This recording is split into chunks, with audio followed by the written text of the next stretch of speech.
Je m'abandonne à toi et sers-toi de moi. Écoute ceci ce matin. Ainsi parle le Seigneur qui t'a créé, temple de Dieu. Celui qui t'a formé. Sois sans crainte. Car je t'ai racheté. Je t'ai appelé par ton nom, pas par n'importe quel nom, par ton nom. Tu es à moi. Si tu traverses les eaux, je serai avec toi. Et les fleuves, ils ne te submergeront pas. Si tu marches dans le feu, tu ne te brûleras pas. Et la flamme ne te consumera pas. Car je suis l'Éternel, ton Dieu, le Saint d'Israël, ton sauveur. Je donne l'Égypte pour ta rançon, l'Éthiopie et Séba à ta place. Tu fais que tu as du prix à mes yeux. Tu fais que tu es honoré et que je t'aime. Je donne des hommes à ta place et le peuple pour ta vie. Peux-tu acclamer le Seigneur?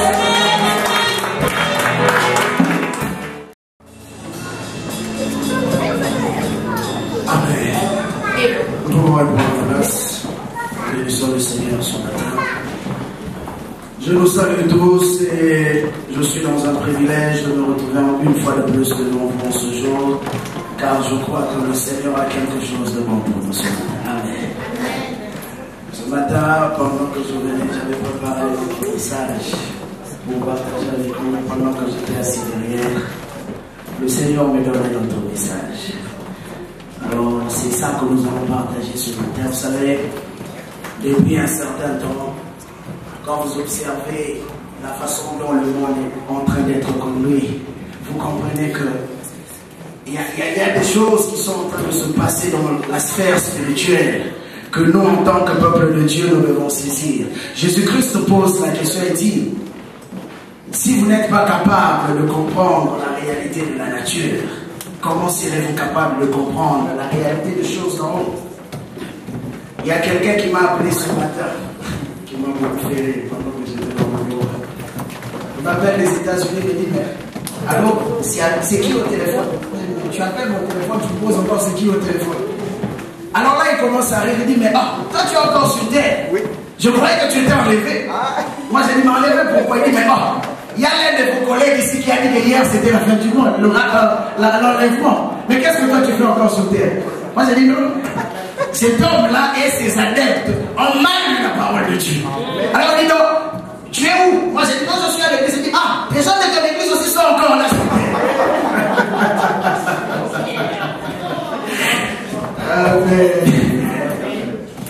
Pourquoi? Parce que il y a eu un homme qui a pris l'audace de se lever pour dire à toute sa congrégation que le 21 mai, c'était la fin.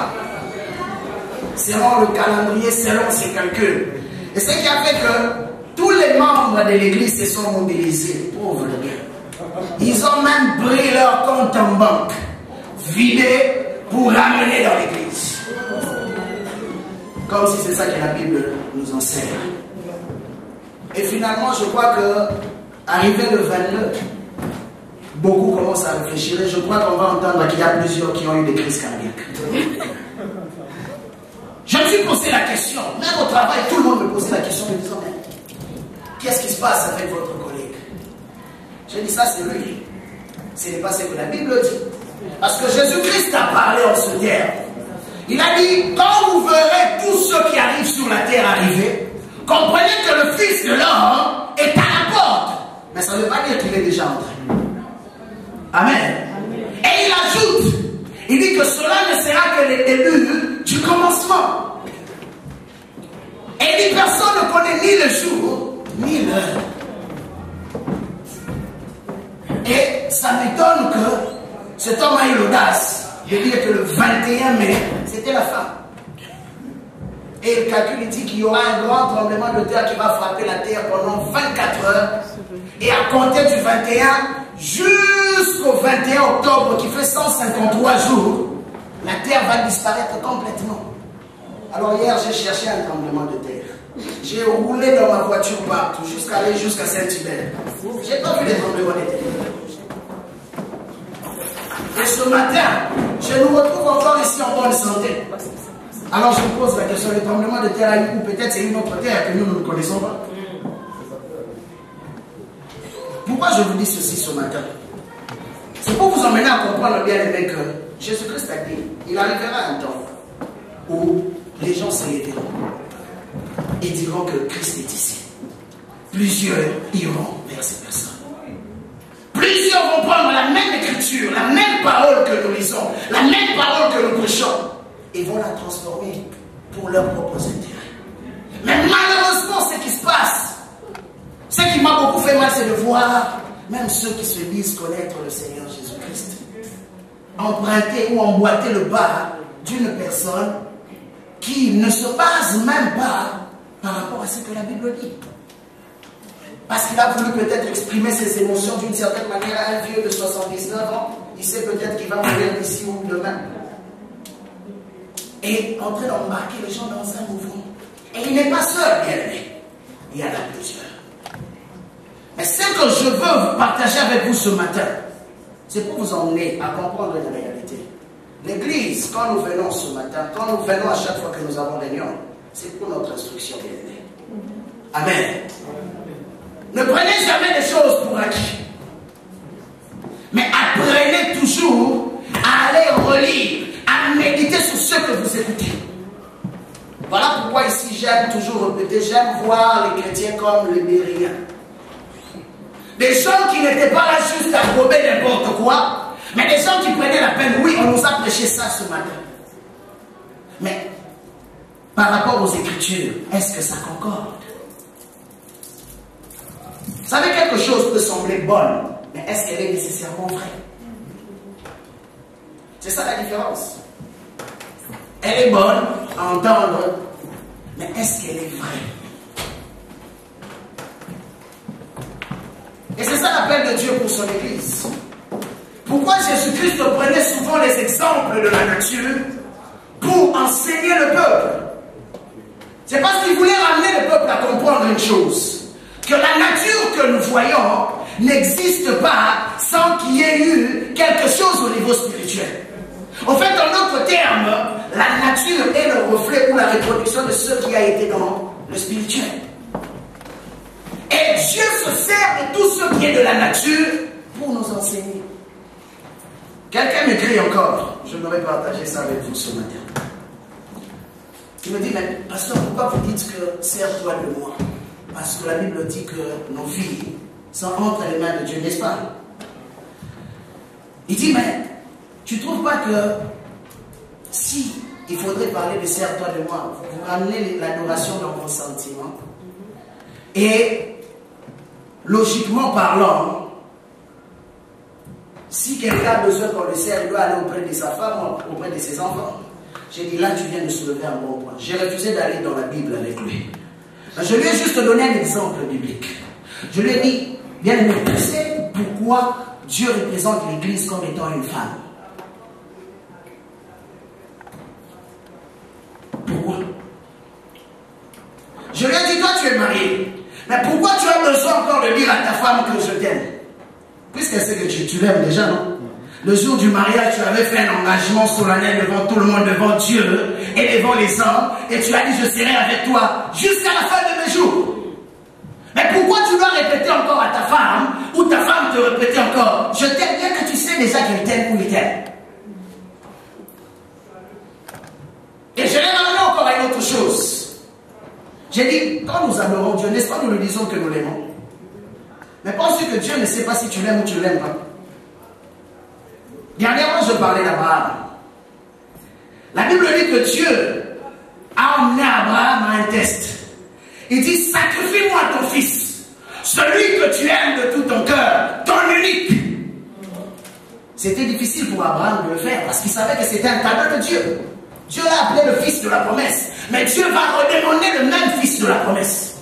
Abraham pouvait dire, mais Seigneur, quand même, tu ne peux pas me faire un tel coup. C'était pas comme ça dans notre deal. Mais la Bible nous montre qu'Abraham se levait. Il a pris l'enfant. Pour aller le sacrifier. Mais arrivé au point de faire cet acte, le Seigneur lui dit maintenant. Vous savez, quand on utilise maintenant, c'est le commencement d'une réalité. Il dit maintenant je sais que tu m'aimes. Mais pensez-vous que Dieu ne savait pas qu'Abraham l'aimait?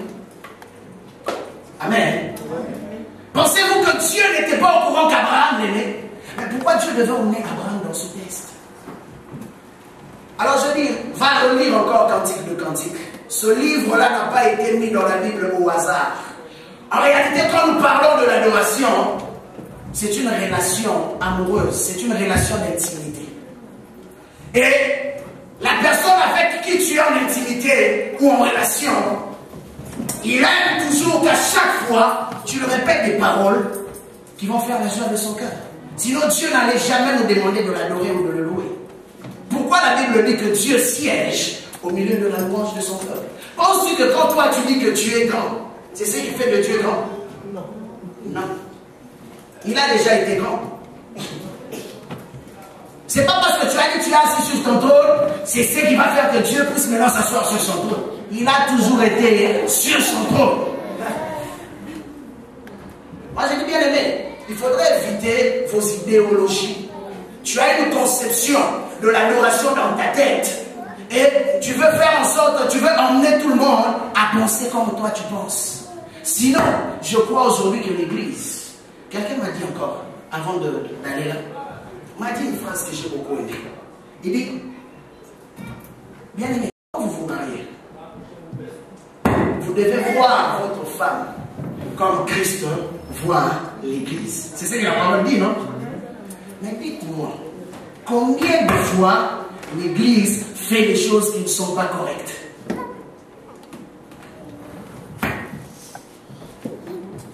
Avez-vous déjà pensé à cela? Combien de fois l'Église s'éloigne de la pensée de Dieu? Mais combien de fois le Seigneur a toujours les bras tendus pour nous accueillir? Réfléchissons un peu. Dans d'autres termes, quand nous chantons « Serre-moi dans tes bras », c'est parce que nous voulons nous trouver dans ce lieu sécure de sa présence. Parce que nous reconnaissons que nous, en tant que Dieu ne va pas nous lâcher. Mais nous avons la facilité de laisser tomber Dieu. Amen. Amen.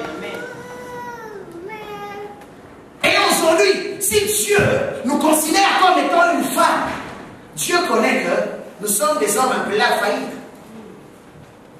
Et il dit que Marie aimait vos femmes comme Christ a aimé l'Église. C'est-à-dire que Christ n'a pas regardé l'Église par rapport à ses faiblesses, par rapport à ses manquements, mais Christ a regardé l'Église par rapport à l'amour. C'est ce qui fait qu'à chaque fois, il est toujours prêt à nous recevoir quand nous revenons vers lui. Amen. Amen. Ce n'est pas pour t'encourager à aller faire n'importe quoi, mais c'est juste pour te dire que lorsque tu comprends l'amour de Dieu pour ta vie, ta considération de ton prochain, de ton voisin, même ta façon d'adorer Dieu change. Amen. Vous savez, il y a des personnes qui n'arrivent pas à adorer Dieu parce qu'ils n'ont jamais expérimenté l'intimité avec Dieu. Ils pensent, comme les musulmans disent, vous savez, quand nous disons que nous sommes des fils de Dieu, les musulmans disent, mais comment vous pouvez dire des choses comme ça? Vous, vous êtes des fils de Dieu. Jésus-Christ, fils de Dieu, ça c'est une abomination. Un Dieu grand comme il est. Parce qu'ils n'ont pas compris la relation que nous avons avec Dieu. La relation que tu as avec Dieu va déterminer ton niveau d'adoration. Ça va, en réalité, l'adoration, ce n'est pas quelque chose qu'on doit te pousser à faire. Il n'y a pas un stimulus pour l'adoration quand tu es réellement intime à Dieu. Ça doit couler. Si on commence à avoir des stimulus, il faut un piano là qui peut jouer une note là compliquée pour que toi tu entres, tu commences à adorer. Commence à te poser des questions. Est-ce que tu vis vraiment l'intimité avec Dieu? Il faut une belle chanson, sers-toi de moi, pour que toi tu te prosternes. Dis Seigneur, je t'aime. Pose-toi la question. Le jour où il n'y aura pas la musique, on va te jeter dans le désert. Que feras-tu?